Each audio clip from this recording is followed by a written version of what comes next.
ಉಪ್ಪನ್ನೇ ಪುಡಿ ಮಾಡಬಲ್ಲೆ, ಚುಕ್ಕಿಗಳನ್ನೇ ಚದುರಿಸಬಲ್ಲೆ, ತೇಜಪುಂಜವನ್ನೇ ಹಾರಿಸಬಲ್ಲೆ. ಅಂದ ಮೇಲೆ ಇಂಥವರ ಗತಿ ನನಗೆ ಕರುಣೆ ಬಂದರೆ ಮುಖ ಕರುವಿನಂತೆ, ನನ್ನ ಕಣ್ಣು ತಪ್ಪಿಸಲು ಪ್ರಯತ್ನಿಸಿದರೆ ಬರ ಸಿಡಿಲಿನಂತೆ.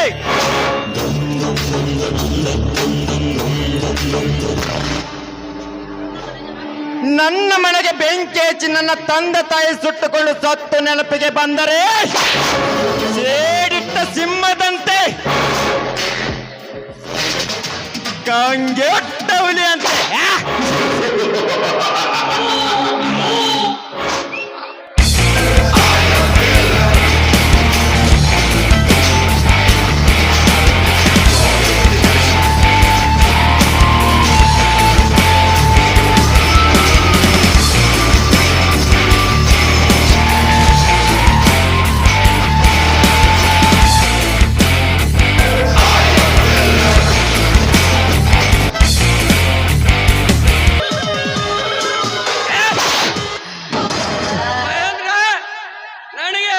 ಕರೆಯುವ ಮಟ್ಟಕ್ಕೆ ಬಂದಿರುವೆಯಾ? ನೀನು ಎಷ್ಟೇ ಆದ್ರೂ ಈ ತರ ನನ್ನೊಡನೆ ನಡೆಯೋದಿಲ್ಲ. ನೀನು ಎಷ್ಟೇ ಆದ್ರೂ ನಾನು ಅಣ್ಣ ಹಾಕಿದ ಸ್ಥಾಪಿತ ಸೌಕಾರನೆಂದು ಮರೆಯಬೇಡ.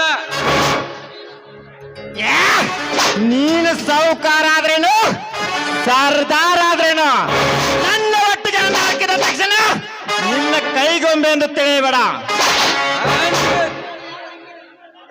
ನಾನು ಯಾರ ಹಂಗಿನಲ್ಲಿ ಉಳಿಯೋದಿಲ್ಲ. ಆಮೇಲೆ ನನಗೆ ಯಾರ ಭಯವಿಲ್ಲ. ಅಂದ್ರೆ ನಿನ್ನ ಮಾತಿನ ಅರ್ಥ ನೋಡು ರೋಬೋದೋರ್, ನಾನು ಯಾರಿಗಾಗಲಿ ಒಂದೊಂದು ಸಮಯ ಸಂದರ್ಭದಲ್ಲಿ ಮಾತ್ರ ಮರ್ಯಾದೆ ಕೊಡ್ತೇನೆ. ಉಳಿದ ಸಮಯದಲ್ಲಿ ನಿನಗಷ್ಟೇ ಯಾಕೆ? ಪ್ರಪಂಚವನ್ನು ಸೃಷ್ಟಿಸಿದ ಬ್ರಹ್ಮನಿಗೂ ನಾ ಕೊಡುವ ಮರ್ಯಾದೆನೇ ಇಷ್ಟೇ.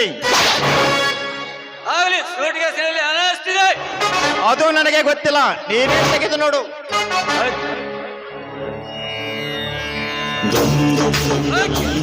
ನೀನು ಮಾಡುವಾಗ ಯಾರಾದರೂ ನೋಡಿದರೆ?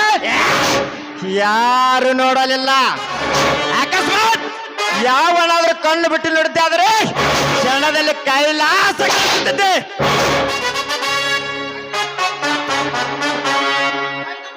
ಆಯ್ತು ಬಾ ಮಹೇಂದ್ರ, ಡ್ರಿಂಕ್ಸ್ ಮಾಡೋಣ. ನಿನ್ನ ಮಾತಿನಂತೆ ನನ್ನ ಕೆಲಸ ಮುಗಿಯಿತು. ಡ್ರಿಂಕ್ಸ್ ನೀನೇ ಮಾಡು, ನಾನು ಅದನ್ನ ಮಾಡುವುದಿಲ್ಲ.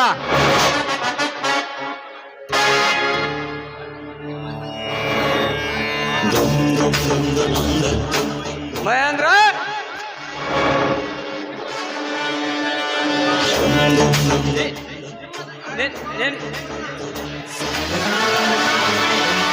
ಸಿಂಹದಂತೆ ಸಾಹಸ ಮಾಡಿ ಹುಲಿಯಂತೆ ಹೇಳಿಟ್ಟು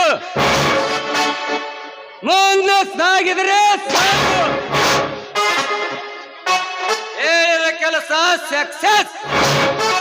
ನೀನು ಸಿಂಹದ ಮರಿಣೆ ನಿಜ, ನನ್ನ ಸ್ವಂತ ತಮ್ಮನೆಂದು ನಂಬಿರುವೆ.